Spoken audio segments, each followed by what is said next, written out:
Olá, está no ar aqui pelo canal 15 da NET, da TV Unifra, mais uma edição do programa Central do Esporte, hoje com duas presenças ilustres para a gente debater o mundo do esporte em Santa Maria, no Rio Grande do Sul, no Brasil e também no mundo. Hoje com a presença do professor Gilson Piber, ele que dá aulas aqui no curso de jornalismo da Unifra, jornalista também. Tudo bom, professor? Tudo bem, Rogério? Tudo certo. E com o José Quintana Júnior, nosso diretor aqui da TV Unifra, participando desse programa de debates com a gente. Tudo bom, Quintana? Tudo bem, direto. Satisfação dividir a mesa com vocês. Obrigado pelo ilustre, né? O pessoal já está um pouquinho enjoado da minha cara no programa aqui, em função do ano passado, do nosso projeto, mas obrigado pela gentileza, né? Faz parte do jogo, né?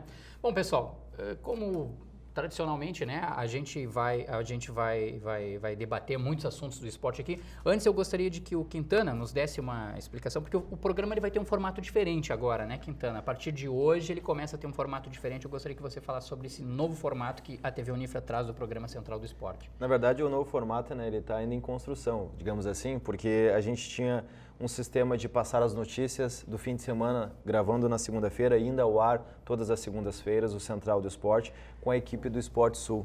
Seguimos a parceria com eles, não raro vamos, quem sabe, convidá-los para vir aqui participar dessa mesa redonda, mas em função da correria de segunda-feira, eles tendo que fechar a notícia para o site, e nós agora estamos com o desafio do Jornal Diário também, a gente não vai mais conseguir gravar na segunda-feira as notícias do fim de semana, e o jornal talvez e o Central talvez ficasse um pouco velho sendo gravado na terça-feira, repercutindo apenas as notícias.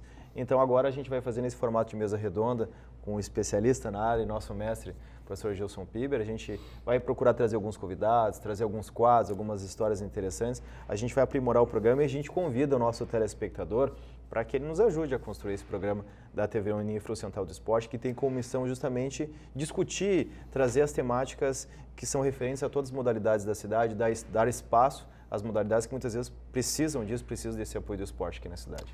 Legal. Bola para frente, então? Vamos lá. Impossível a gente não começar com outro assunto, senão o clássico regional do último domingo, no estádio Presidente Vargas. O Inter de Santa Maria venceu por 3-0. Eu gostaria de saber do professor Gilson Piber o que é que aconteceu com o Rio Grandense, professor Gilson.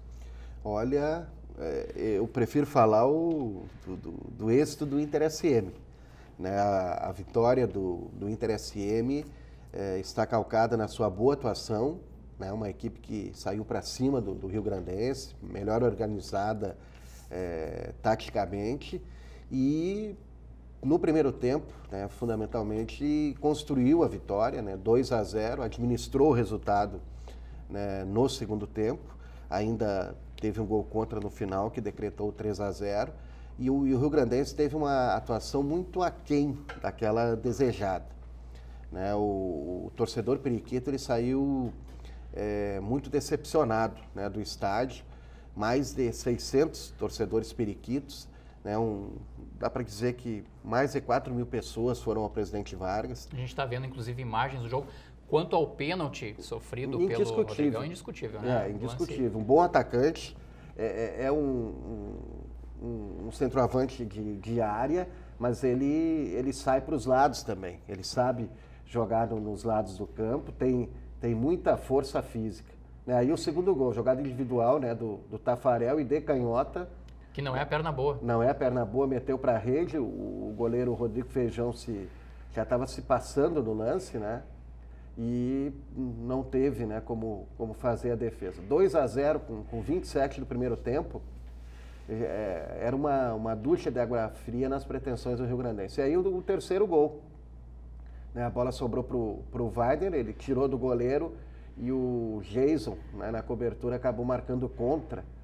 Né, o Wagner que entrou no primeiro tempo ainda na vaga do Diego Zapata, que saiu lesionado, e ele teve boa atuação, foi um dos destaques do jogo, com as suas trancinhas coloridas, né, branca e vermelha, e decretou essa vitória contundente. Né, não é terra arrasada no Rio Grandense, mas é o sinal amarelo que liga logo na largada. O Rio Grandense que dispensou, né, na sexta-feira 3 jogadores, 2 titulares, né, o William Paulista, o volante, e o Gabriel, o meia, e teve problemas no meio-campo, né, teve essa dificuldade no meio-campo, marcou muito longe, e também senti uma inoperância ofensiva do Rio Grandense, muita dificuldade para finalizar. Na realidade, o Rio Grandense teve uma finalização no gol, isso no segundo tempo. Então é muito pouco, né, para uma equipe que almeja algo melhor na divisão de acesso. Nada por culpa do Thiago Duarte. Thiago Duarte isolado na frente. Ele é um homem, é um jogador que gosta de atuar pelos lados, né, com velocidade na equipe do Rio Grandense, e ele ficou isolado na frente. Jogou de costa para 2 zagueiros, né, o Valdemar e o Charles, sendo marcado. O Thiago encontrou muitas dificuldades. Dudu Lima, né, o jogador que tem qualidade, né, de repente com uma melhor parceria pode acrescentar no Rio Grandense.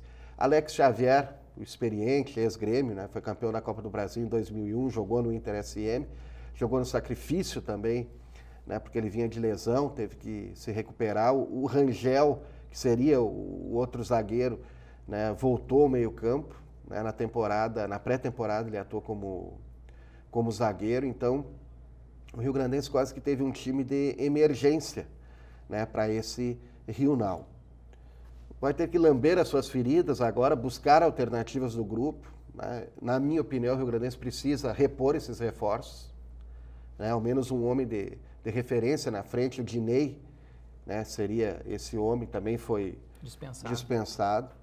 Então são dificuldades para o Rio Grandense, que volta a jogar só no dia 11, né, contra o Santa Cruz aqui em Santa Maria. E o Inter SM vai domingo a Venâncio enfrentar o Guarani, né, o Guarani que estreia agora no meio da semana, jogando fora de casa, né, contra o Pelotas. E essa é a situação. Não está tudo certo no Inter SM, né, início de competição, e também não está tudo errado no Rio Grandense, né, mas luz amarela acesa, né, 3-0 no clássico Rio Now, uma derrota contundente. Mexe, né? Mexe com o ânimo da equipe. Remobilização, acho que é a palavra aí no lado do periquito. Quem acompanha o mundo do esporte aqui em Santa Maria, e até a gente conversava aqui nos bastidores da TV Unifra, perguntava para ele, o que será que vai ser do Clássico Regional e tal, né? Poxa, Quintana, você esperava uma vitória tão elástica assim do Inter de Santa Maria, logo na largada, logo no primeiro jogo, em um Rio Grandense totalmente envolvido como se apresentou? Porque a gente sabe do trabalho do técnico Luciano Corrêa. Ele é competente. Quem acompanhou o trabalho dele no ano passado, né? Os setores da equipe, os 3 setores mudaram Exato. muito, né? Se esperava uma goleada. E o meio-campo, né, Quintana? Quintana foi um bom jogador também. Ah, é? Quintana poderia eu não sabia. Poderia ter sido jogador profissional. Depois Queria saber. Depois ele vai contar essa história. Depois eu dou um carinho pro mestre, um presente, alguma coisa ali para não há necessidade, é verdade. Não, em primeiro lugar é o seguinte, como a gente está construindo o programa, eu queria te dizer primeiro, Rogério, o seguinte, deixa eu falar primeiro, que não tem como falar depois do Gilson. Não tem o que eu dizer agora, depois dessa análise tática e toda a construção do contexto do Rio Grandense e do Internacional. Mas, questão do esperar, eu honestamente não esperava, mas eu acho que começou mal para o Rio Grandense, principalmente pelo fator de sexta-feira. O professor Gilson comentou a dispensa dos 3 jogadores. Por que isso? O Rio Grandense veio desenvolvendo uma estratégia, inclusive semelhante à do Internacional de Santa Maria. Em anos anteriores, os times montavam seus elencos muito próximos à competição. E isso trazia alguns problemas, como falta de opções, ou os jogadores que eram muito caros e acabavam não estando dentro das condições do planejamento do clube. Dessa vez, o Rio Grandense e o Internacional começaram a montar suas estruturas com uma certa antecedência, aproveitaram alguns jogadores da Sub-20, alguns jogadores que disputaram o Campeonato Gaúcho no ano anterior e trouxeram peças pontuais, foram compondo seu elenco de acordo com o que realmente precisava e compuseram bem. O Internacional, com uma alternativa até diferente, trouxe primeiros jogadores para depois acertar o treinador. Já o do Rio Grandense, o elenco foi montado muito com o dedo do próprio Luciano Corrêa. Que é bom treinador, a exemplo do Ricardo Attolini. Que havia feito uma boa campanha já em 2014. Exatamente. Né? O Rio Grandense perdeu o Jajá, né? Que era uma grande referência no ataque. Sim, né? Fez 12 gols, se eu não estou equivocado, no passado. E já teve um problema de acerto financeiro, deixou o clube, seria esse homem de referência na frente, foi reforçar o Glória da Vacaria. Né? Então, por aí passa a dificuldade do Rio Grandense também. Foi perdendo peças e na antevéspera me perde 3 jogadores, sendo 2 titulares. Não, e dentro, só para a gente fazer uma comparação, seria a mesma coisa que antes do Grenal, o Grêmio dispensasse, com todas as dificuldades que tem, dispensasse ali o Douglas e o Felipe Bastos e um Everaldo, que é um atacante reserva, um Lucas Coelho. Ou seja, antes do Clássico, o time já não tem a certeza, é o primeiro teste. No caso do Grenal, é o primeiro grande teste do Grêmio. Dispensar 3 jogadores, sendo 2 titulares em cima do Clássico, é complicado. Mas é uma situação administrativa, a gente tem informação que seria por uma questão disciplinar, uma questão com o próprio treinador. A gente não sabe e acho que também não... Nesse momento não vem ao caso, a questão é qual é o plano do rio-grandense. Acho que começar a competição, tomar essa atitude 2 dias antes de um jogo dessa importância, de um clássico, me parece que ficou um pouco conturbado. Qual é a missão do rio-grandense nessa competição? É uma vaga para toda a segundona gaúcha. Para toda a divisão de acesso, perdão, que agora tem essas modalidades, a segundona é uma outra competição, né? Mas na prática é a segunda. Mas para toda a divisão de acesso é uma vaga. Começar já dispensando 3 jogadores, 2 titulares, antes de um clássico da estreia, parece que no foco, aquela questão de chance de classificação, aquele anseio, perde um pouquinho até a confiança do próprio torcedor, né? Que já levar um baque da dispensa antes de começar e a goleada... mesmo que digam que isso não interfere no ânimo do grupo, interfere, né? São 3 companheiros a menos, né? 2 que vinham sendo titulares, né? E essa dificuldade do rio-grandense foi o 4º jogo contra a equipe profissionais. O rio-grandense não marcou um único gol contra equipes profissionais esse ano. Então, são 360 minutos sem marcar um único gol. Em contrapartida, levou gols. Eu quero aproveitar exatamente essa ideia que o professor Gilson Piber está passando e pedir para o nosso diretor de imagem, o Robson, para, de novo, mostrar os gols para quem está em casa. Eu gostaria que o torcedor, enfim, as pessoas que estão acompanhando o programa e vocês aqui também, percebessem muito no segundo gol do Inter de Santa Maria, em que o Tafarel pega a bola e vai chegando e vai no caso, área dentro, né? Ele consegue envolver, olha só, ele consegue envolver 4 jogadores do rio-grandense numa demonstração que, pelo menos para mim, ali me parece que parece-me que os jogadores, tipo, ninguém sabia quem marcar quem deveria chegar no Tafarel na bola, quem deveria estar naquele setor. Me pareceu uma coisa, não por culpa do técnico Luciano Corrêa, muito pelo contrário, mas os jogadores... Tafarel, que é esse rio-grandense. Exatamente, no momento em que me parece que não sabiam o que fazer naquele momento, e ele acaba envolvendo 4 jogadores, quer dizer... o time já não marca gol. Aquela coisa, né? Não, vai tu. Exatamente. Não foi ninguém. E fica claro o seguinte, ninguém quer botar o pé, o time já tinha feito um pênalti, né? Já tinha tomado um gol de pênalti. Então, todos os jogadores cercam, ninguém deu bote ali, ele cortou, ninguém botou o pé, tá dentro da área. De novo, deixou o jogador livre. A questão da insegurança, né? A questão da insegurança de daqui a pouco chegar um pouco mais forte. O Inter SM ganhou o jogo no primeiro tempo, né? Alugando o lado esquerdo defensivo do rio-grandense. O jogador daquele setor, o Evandro Rodrigues, improvisado, né, até acabou sendo expulso no segundo tempo. Então você tem que ver também por onde o adversário ataca, né, tem que tentar colocar um apoio lá naquela marcação, porque em menos de 30 minutos aí o jogo praticamente se definiu, né? Como diz o mestre, o professor Gilson Piber, em relação à situação do Inter, uma cautela importante agora é não deixar a euforia tomar conta por causa do jogo, né? O torcedor tem que ter essa consciência que é um começo de temporada, há muitos times bons, né, nessa competição. A gente tem o São Luís de Juí, a gente tem o Santa Cruz, a gente tem o Goulart de Vacaria, a gente tem o Pelotas, e eu devo ter esquecido algum com certeza, que vem para brigar por essa vaga exclusiva nessa temporada. Então, pé no chão, foi um bom jogo, uma situação, mas seguir trabalhando, porque a gente deseja muito que um time de Santa Maria volte para a primeira divisão, volte a receber alguém da dupla Grenal aqui em Santa Maria, volte a estar pelo menos um time representando a cidade na elite do futebol gaúcho, né? Dentro dessa linha das equipes que você destacou, ele já participou da primeira divisão. Eu acho que a gente poderia colocar, ele não é de Santa Maria, mas eu acho que foi muito bem na primeira rodada. Foi o São Gabriel, treinado pelo Gelson Conte, venceu 3-0, venceu bem. Mas é um time que se preparou muito, vem Exatamente. treinando há muito tempo e vai ser adversário, né, da dupla Exatamente. Regional nessa etapa da competição. Não tem como apontar um favorito, porque, na minha opinião, a competição com 15 times e uma vaga, né, o objetivo sempre é o próximo jogo e a classificação. Qual o objetivo da dupla Rio-Nau nesse momento? Ficar entre os 5, né, da sua chave para ir a um dos 2 pentagonais da segunda fase. E a partir daí, ficar entre os 2 do grupo para ir ao quadrangular final.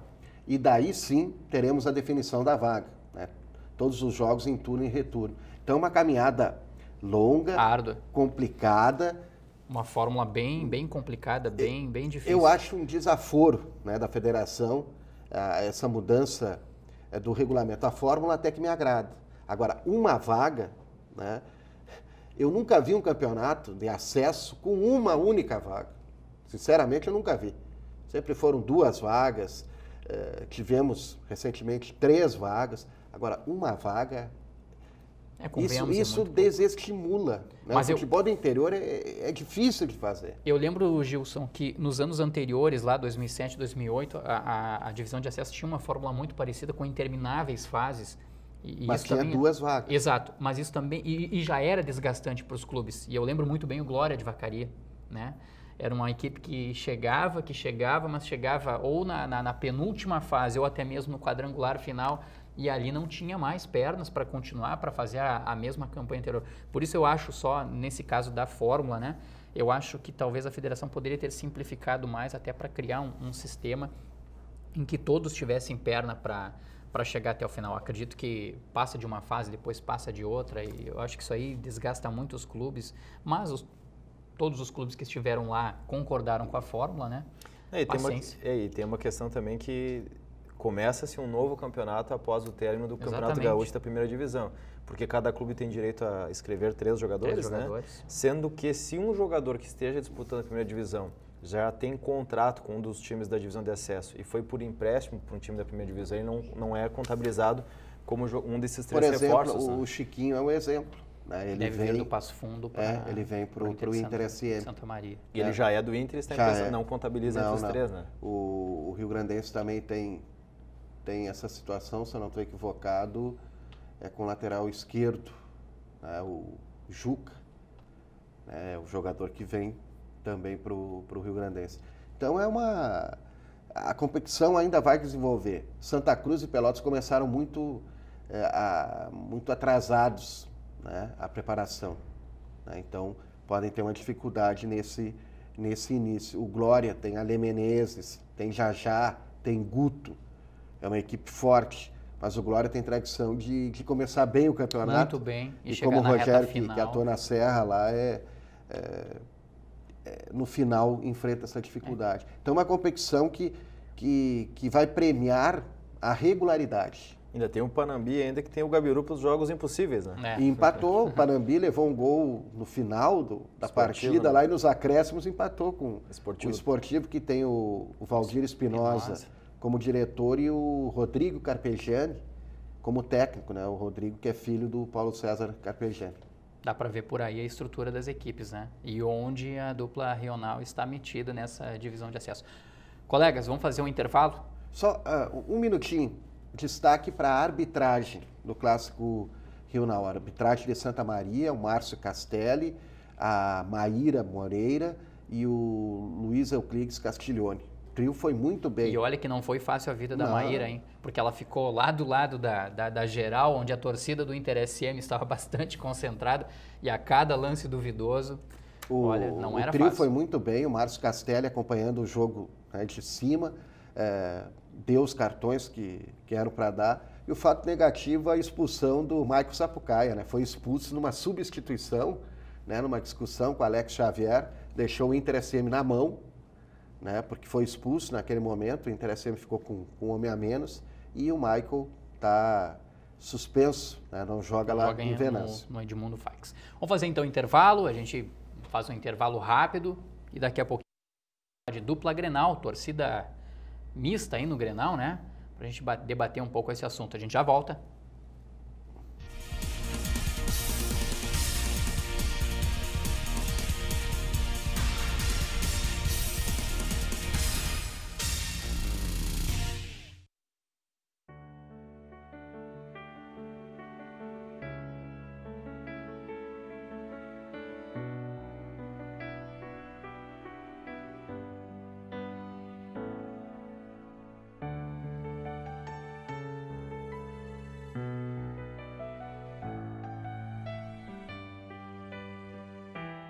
ONG Parceiros Voluntários de Santa Maria, 6º andar do prédio da Cassisme. Eu vivo a noite do meu jeito.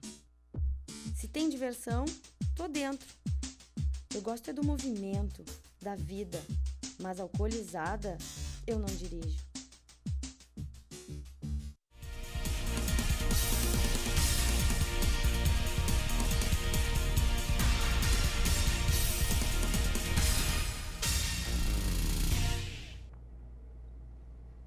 O Programa Central do Esporte está de volta aqui na TV Unifra, agora para falar do Clássico Grenal, que teve no Clássico 404, também do último domingo, um momento histórico, mas também muito polêmico. Acredito que provavelmente nós três aqui da bancada temos opiniões divergentes sobre esse assunto. O Clássico terminou empatado 0-0, ninguém comemorou, né? A rede não balançou no estádio Beira-Rio. Mas o que ficou legal de se ver foi de fato a torcida única, aliás, a torcida única não, a torcida mista no Beira-Rio.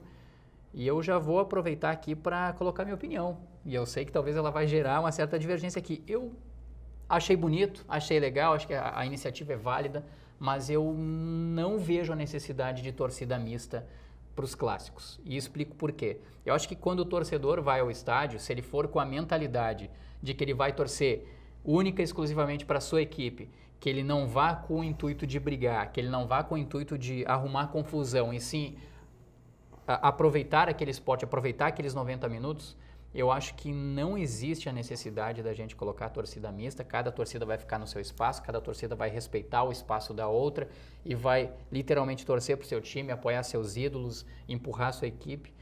Daí que eu vejo a não necessidade, a desnecessidade de uma torcida mista. Não sei qual é a opinião de vocês, professor Gilson, Quintana. O senhor quer bater daí, eu bato aqui no meio. Vamos fazer uma tabelinha com o Rogério. Não, sempre a preferência do mestre, sempre.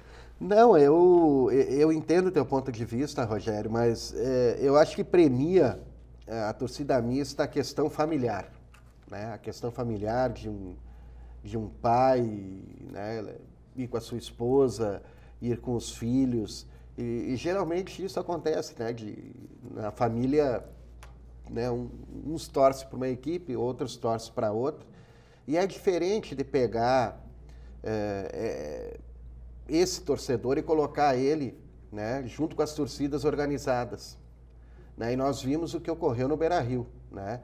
Cadeiras quebradas, banheiro destruído, uma guerra antes do jogo começar, quando a torcida do Grêmio chegou, carros da imprensa, né, com vidros quebrados.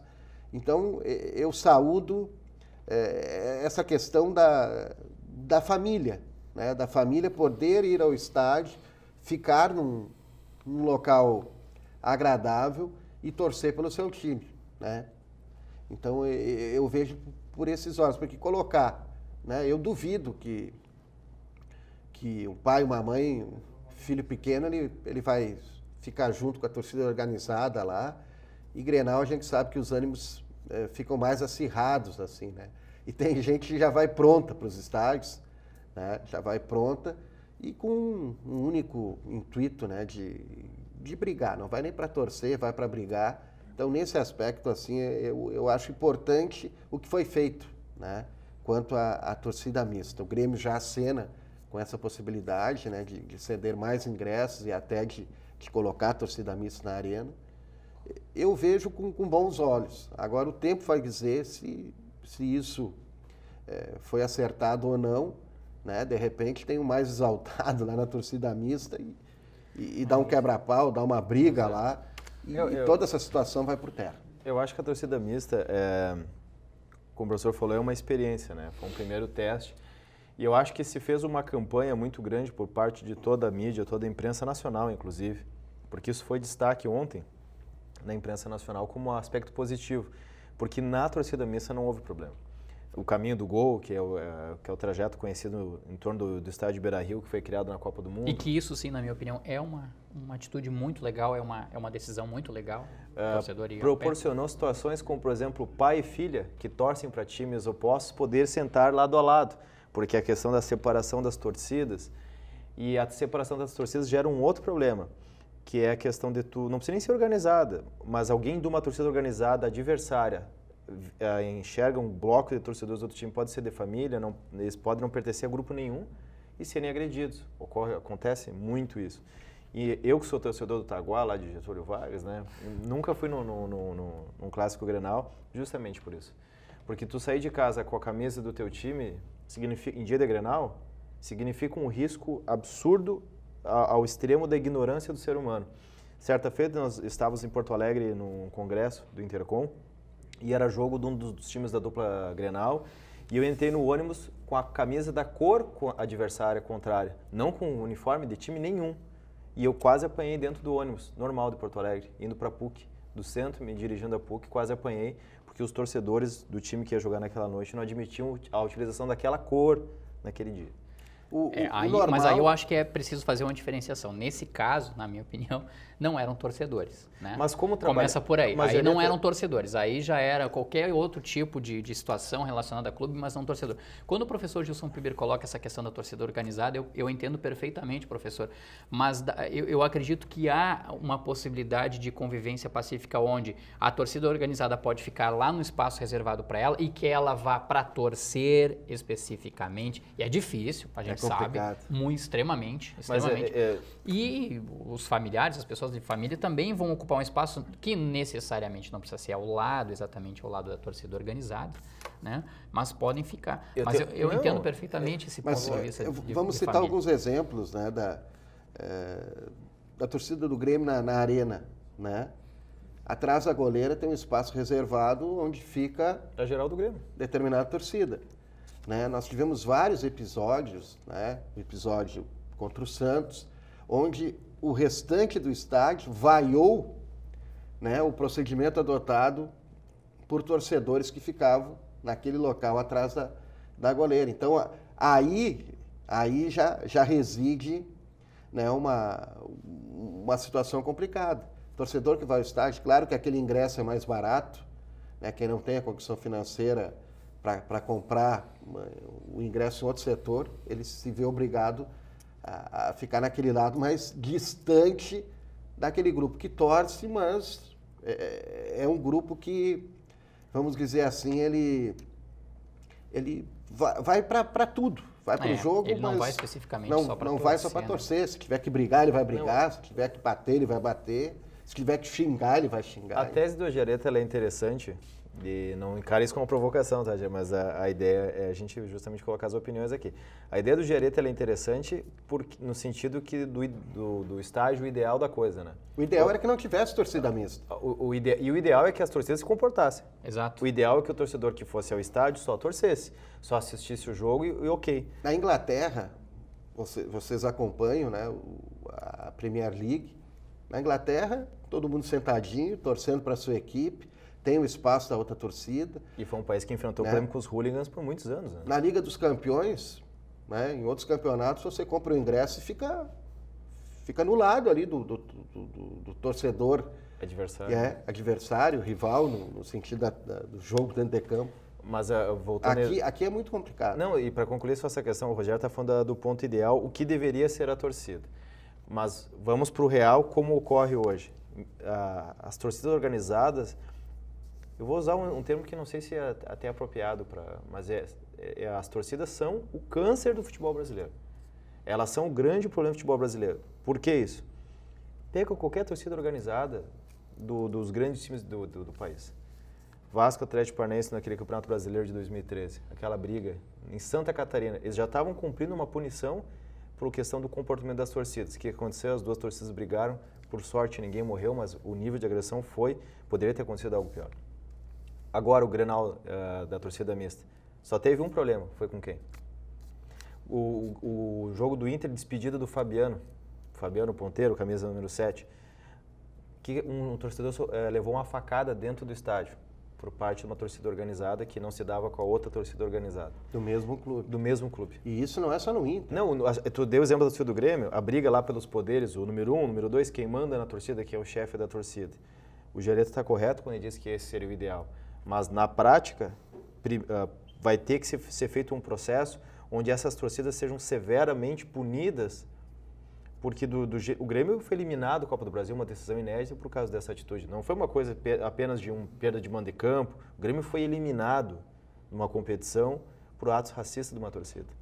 E melhorou muito com a implantação dos G-Crims, né, nos estádios, né, no Beira-Rio e na Arena, onde a confusão ocorre, ali o torcedor, o infrator, ele já é preso, já é detido, já é levado, né, na frente de um juiz lá e ele já determina o que ele vai ter que fazer. O afastamento dele, né? Agora, tem que fiscalizar isso, né? Eu acho que tudo passa por uma velha questão de comportamento, aquela questão de cultura que a gente tanto fala aqui no Brasil. Claro que a minha visão, a minha ideia é uma visão talvez muito romântica para os dias atuais, né? Para a situação atual, porque muitas vezes o cidadão vai, e eu até gostei muito do que o Alex, meio-campo do Internacional, falou ao final do Rional. Eu também ouvi. Ele disse que do Grenal, perdão, e ele dizia que, na verdade, muitas vezes a sociedade ela vive uma situação de violência, né, de dificuldade ou enfim, de conflitos, e o cidadão vai para o estádio e muitas vezes acaba levando isso do que ele vê, né? É o reflexo da sociedade. Então, eu acho que está na hora também de a gente tentar, por outros caminhos, levar isso. Porque, e aí que eu digo, porque de nada vai adiantar a torcida mista se daqui a pouco eu levar um amigo que não torce para o mesmo time que o meu, né? E logo ao lado ali, uma outra pessoa também levar um amigo ou uma amiga, e daqui a pouco numa discussão, numa coisa ou outra, pode acabar gerando também um conflito, um atrito que daqui a pouco se transforma muito maior e que, por exemplo, especificamente nesse clássico Grenal, de que maneira a Brigada Militar, que fazia segurança, né, iria segurar daqui a pouco 2.000 pessoas diretamente ali, né, dificilmente juntas, isso acontecer, direto, porque assim, ó, se tu não aceita a torcida mista, tu é torcedor, ok? Torcedor do Taguá, fanático que nem eu. Vai lá a torcida do Taguá. Tu não quer ficar com a torcida adversária. Que era como eu fazia lá com o Gaúcho de Passo Fundo. Eu não ia na torcida do 14 de julho. Você só torce para time então, que não assim, existe. Né? Com todo respeito ao Gaúcho que vai voltar, né? O Gaúcho está fazendo um trabalho de reformulação lá até busca construir uma nova arena. Exato. Mas o Tabajara Guaíba, né, o Taguá lá do Getúlio Vargas, eu não tenho notícia. Mas eles se orgulham até hoje de uma vitória sobre o Grêmio. Isso. Eles têm uma placa até hoje no estádio. De 95, se eu não estou enganado. E inclusive o estádio está abandonado lá. A situação eu estou brincando com o Taguá como referência. Tabajara Guaíba. Mas a situação é que se tu se propõe aí a torcida mista, tu já está preparado para provocação. Por exemplo, chance de gol adversária, o cara do teu lado vai gritar, vai pular, tu já está preparado para isso. Tu não aceita isso, tu não vai na torcida mista. Vai na torcida só do teu time. O mandante era o Internacional. Quem é que tinha a maior torcida? O Inter. Agora a questão é o seguinte, o espaço que tinha só para a torcida do Grêmio, quem é que foi? Foi organizado. E o que aconteceu? E na volta, espero que não ocorra, a torcida do Inter vai quebrar cadeiras na arena, como já fez. Como já fez em outras oportunidades. Em represália ao que ocorreu agora. E não foi a primeira vez que a torcida do Grêmio fez isso no Beira-Rio também. E mal sabem eles, ou melhor, bem sabem que quem vai pagar a conta é o clube. Né? Que está bem financeiramente, né? Tá o Grêmio já acenou com a possibilidade de pagar. Falando em multa, falando em reflexo, tal, vocês viram que foi divulgada a tabela do Campeonato Brasileiro, né? O Grêmio vai estrear na Arena, dia 9 de maio, contra a Ponte Preta. Muito bom time. De São Paulo está voltando à primeira divisão. Muito bom time. Tenho visto jogos deles no Campeonato Paulista. Dirigido pelo Guto Ferreira. Exatamente, ex-Inter, né? Da base. E nós temos também o Atlético Paranaense Inter na Arena da Baixada. Atlético Paranaense contratou o primeiro jogador indiano a atuar no Brasil. Olha aí. Falando sobre a questão do Grenal, já nos passaram os minutinhos, mas antes do jogo eles levantaram uma plaquinha de 8 minutos de acréscimo. Quando o cinegrafista Manuel Vicente se aproxima e quem está em casa não consegue vê-lo, porque ele está exatamente comandando e coordenando as câmeras, ele vem aqui e faz um sinal 2, 3, e aí ele e o Márcio Santos fez um grande momento. Não, mas o Robson lá em cima que coordena tudo, ele levantou uma plaquinha de 8 minutos, ele e o Márcio Chagas. Robson também. E deixou cada vez mais brilhante. Cada vez mais brilhante, né? Deixou a gente falar um pouquinho mais. Questão do clássico, só para antes de falar do brasileiro, tu disse que ninguém saiu comemorando. Eu discordo de ti. Eu acho que o torcedor gremista, apesar de ter enfrentado o time reserva do Inter, praticamente reserva, saiu comemorando esse 0-0. porque o prognóstico para esse jogo era o mais catastrófico possível. Felipão armou bem o Grêmio, né? Armou o tranca-rua ali, né? Entrou para não perder. E o Grêmio até teve chance de fazer gols no primeiro tempo. Acho que o Inter foi melhor no segundo tempo. 0-0 pelas condições do Grêmio. E até por ser o primeiro clássico de torcida mista, eu acho que foi o melhor qual é o placar. contexto? O Grêmio perdeu de 12 a 13 jogadores em relação à temporada passada. O Grêmio não acertou esse time, o time ainda não emplacou. Não tem um padrão tático, ainda não... Será que vai emplacar? Tá lutando para ficar entre os 8 no gauchão, né? Exato, ou seja, não fez uma partida esse ano de encher os olhos, porque o que a gente percebe no brasileiro é que, como é um campeonato longo, 38 rodadas, vai lá, enfrenta o Fortaleza da vida, o Sport, com todo respeito aos times do Nordeste. Olha, se o Grêmio é o Campinense, o adversário do Grêmio na Copa do Brasil, né? Olha, se o Grêmio voltar lá de Campina Grande com um empate, já... O Grêmio não consegue ganhar em casa do Veranópolis. A situação ela é complicadíssima. E o Internacional, apesar de ainda não ter acertado também, o Aguirre ainda não conseguiu encontrar o time ideal. Mas ele tem mais opções. Mas exatamente. Ele olha para o banco e escolhe. Saiu do Alessandro e do Alex. Jorge Henrique foi ressuscitado agora contra a Laú, entrou bem.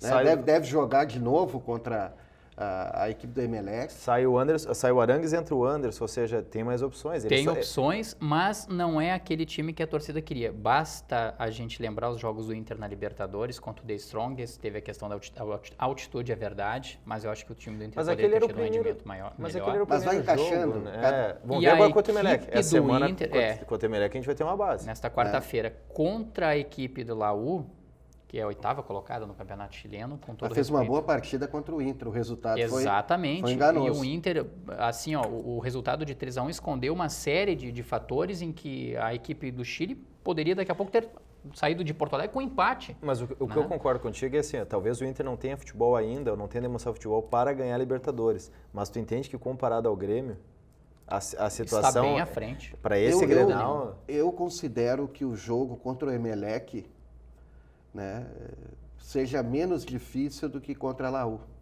Vejo o Emelec mais faceiro.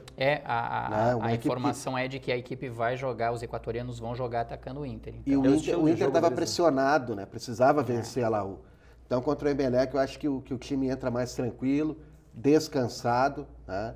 Então, o Inter, né, pode conseguir a sua segunda vitória com o apoio do torcedor. Antes que o Robson Brilhante rode a vinheta e nos corte lá para os comerciais, a gente falava do Campeonato Brasileiro, o Grêmio estreia contra a Ponte, o Inter contra o Atlético Paranaense, fora de casa. E vem aí uma novidade no Campeonato Brasileiro, os dirigentes dos clubes já concordaram. Salário atrasado vai virar punição. De que maneira? Ninguém sabe. São contra ou são a favor? Olha, é uma medida, né? É uma medida importante e significativa. Agora, verdadeiramente ela será colocada, né, em campo, vamos dizer assim, vai acontecer isso, os clubes serão punidos, né? Nós conversávamos um pouquinho antes do programa, o salário da carteira é um valor, né? O direito de imagem é outro. Qual vai contar, né? Exato. Na teoria, conta o salário da carteira, que os clubes geralmente não atrasam, o que atrasa é o direito de imagem dos jogadores. E aí é a questão, assim... O Grêmio não vai ter problema, parece. Com a questão financeira atual, o Grêmio não vai ter problema. Ele vai dispensar o que tem de folha salarial. Apesar que agora gastou muito com o Brian Rodrigues, né? Exato, novo jogador. Eu só penso o seguinte, em primeiro lugar, se a punição ela vai ser homogênea, Fluminense e Corinthians, por exemplo, serão punidos, ou vai ser só o Português e o Grêmio? Porque, enfim, exemplos não faltam na questão do futebol. E essa questão tem que ficar claro, como o professor falou. Qualquer tipo de atraso em relação à folha ou é apenas o que consta na carteira de trabalho, o que é depositado no INSS? Isso os clubes vão encontrar uma maneira de bular. A gente faz um intervalo rápido e já voltamos.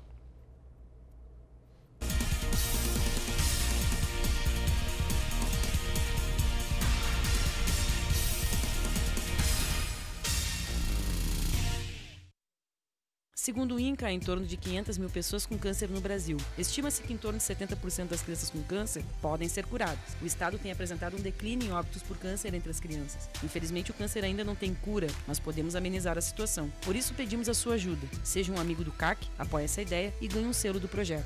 As doações podem ser feitas através de contas bancárias ou no local. Mais informações, acesse o site ou ligue 3226 4949. Empresa Amiga tem este selo, tem o seu. Oi, eu sou Marcelinho. Eu tenho algo para contar a você. O meu amigo é um leão, mas as pessoas duvidam disso. Já tentei convencer a todos, mas eles não acreditam. Será que eles não conhecem o São Brás? Se eles conhecessem, poderiam fazer novos amigos também, assim como eu. Faça a sua parte, adote um amigo.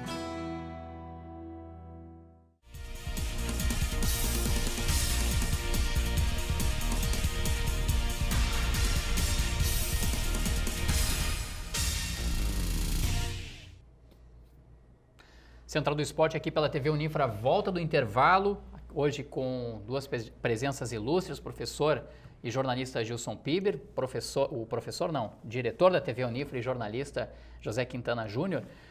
Para algumas curiosidades agora nessa reta final do programa, gostaria de que o professor Gilson Piber nos trouxesse uma grande novidade aí, tem Santamariense daqui a pouco na CBF, é isso, professor? Olha, é uma possibilidade bem interessante.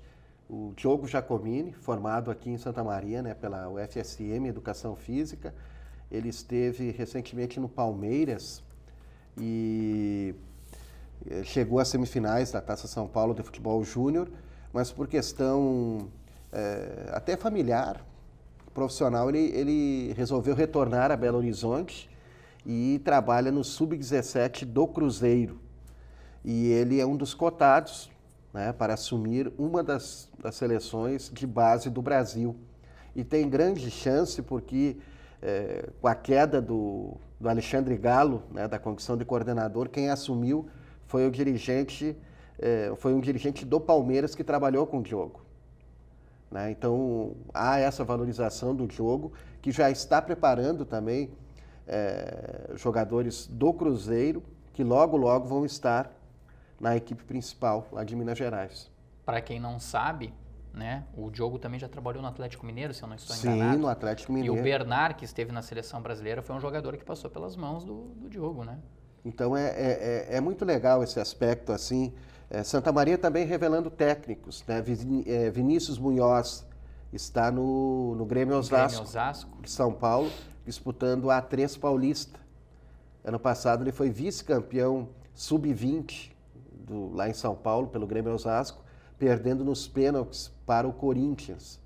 O Thiago Nunes está no Juventude, fez um belo trabalho, ganhou a Copa Serrana, né, dirigindo o Sub-20. Então são técnicos, né, aqui em Santa Maria, formados em Santa Maria, que estão buscando, né, o seu caminho aí fora da cidade com êxito. A gente falava da... Quintana, por favor. Não, eu só ia complementar que a gente fica muito na torcida que dê certo, né?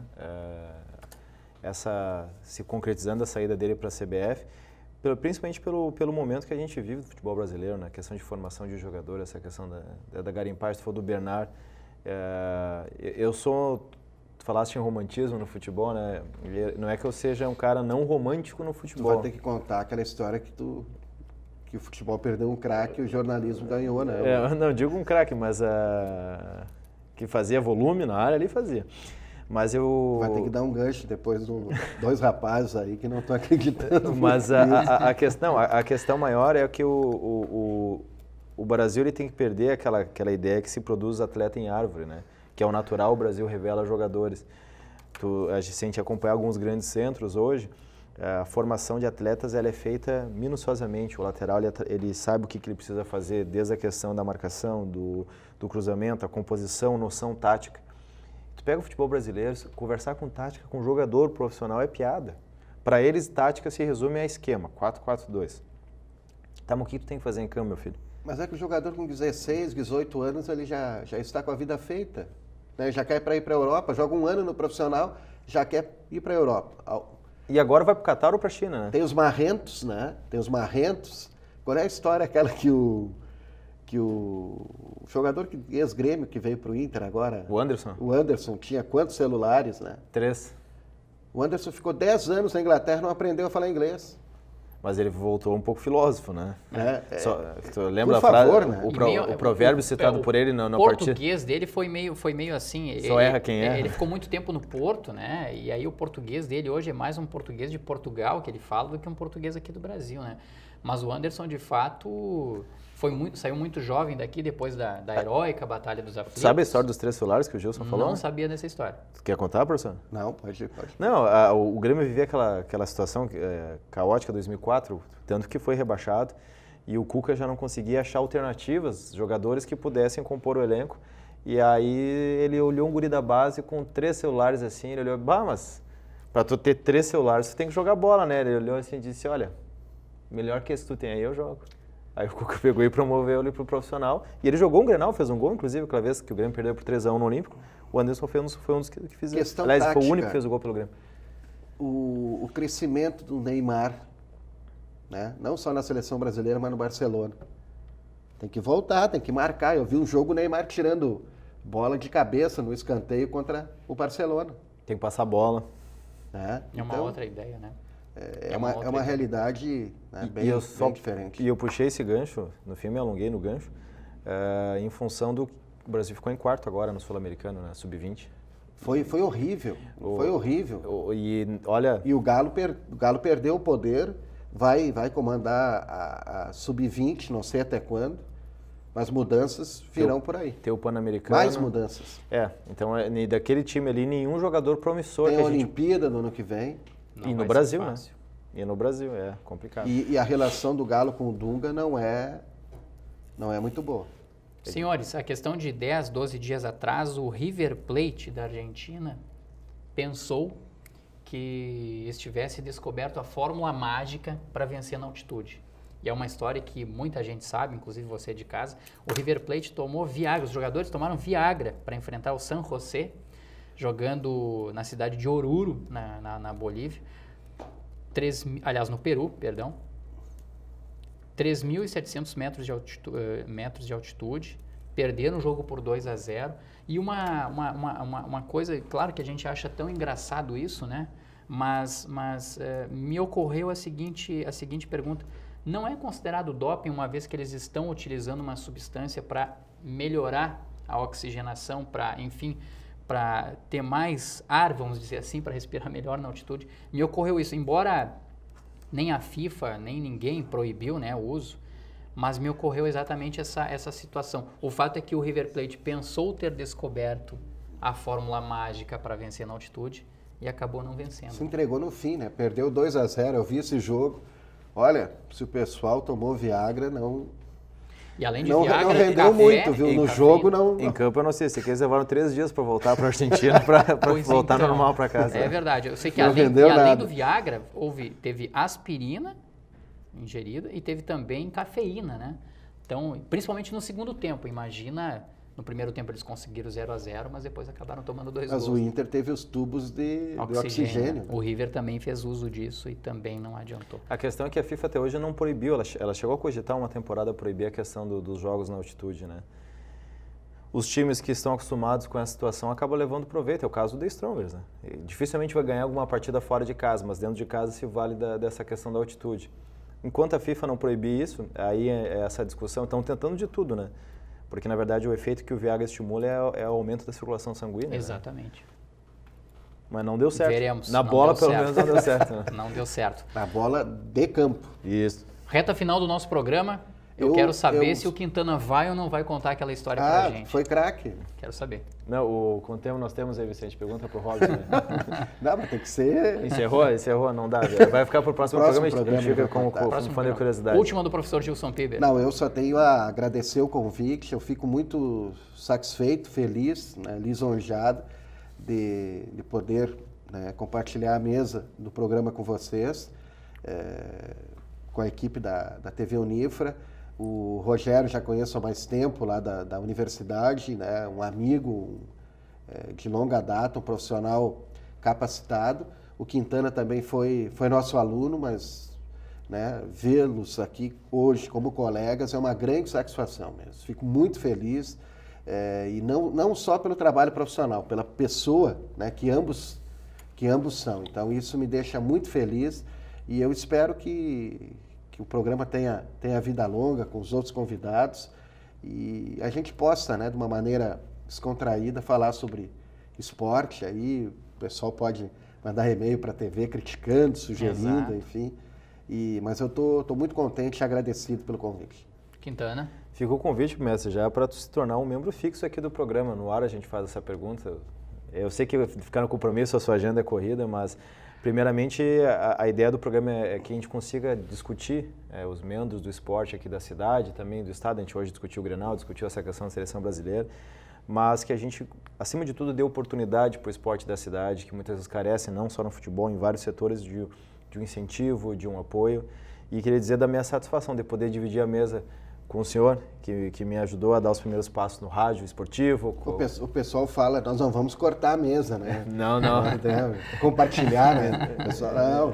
Mas que me ajudou, né, a entrar nesse meio esportivo do rádio, lá em 2004, 2005, então é uma honra. E o Jareto, que foi meu colega também fora aqui da Unifra, que era um cara que eu tinha como referência, me espelhasse na cobertura esportiva, na produção de matérias, na cobertura de jogos ao vivo. Então hoje a gente poder estar aqui fazendo esse Fla-Flu, esse bate-bola aqui sobre o esporte é uma satisfação muito grande e a gente espera que o nosso telespectador venha a contribuir com a produção, com a transformação e construção deste programa. E também agradecer a nossa equipe, o Vicente, o Márcio aqui nas câmeras e o Robson lá em cima, que é o nosso diretor de imagem, coordenador de programação. Ou seria um trio de atacantes? Olha... Ou seriam 3 zagueiros, né, no 3-5-2? Eu vou falar por mim, no meu atual estado físico, seria mais de gandula, viu? Seria por aí. Eu, no meu caso, nem sei se gandula, viu? Acho que nem gandula eu ia aguentar, né? Não, eu abandonei a carreira, assim, eu virei um torcedor, né, um comentarista, né, na minha cadeirinha, estou olhando mais jogos, tranquilo, né? Porque é difícil, né? Depois de um certo tempo, a idade vai pegando, né, Quintana? Para todo mundo, professor. Né? Uns quilos a mais, daí complica. Faz parte. Bom, da minha parte, então, também, eu gostaria de deixar o meu agradecimento de poder dividir a bancada com vocês. O Quintana pela oportunidade, né? Também era minha referência, se ele não sabe, também era minha referência para muita coisa, em outras oportunidades, em outros trabalhos telejornalísticos. E o professor Gilson Pibre, então, nem se fala, né? Lá em 2000, quando do nosso primeiro encontro, desde ali, a minha carreira jornalística no esporte foi dali e teve muito incentivo. E se eu cheguei aonde eu cheguei na questão jornalística esportiva, podem ter certeza de que foi pelas mãos do professor Gilson Pibre. Vamos contar algumas histórias no próximo programa. Com certeza, com certeza. O Central do Esporte volta na próxima semana. Um grande abraço a todos. Até lá.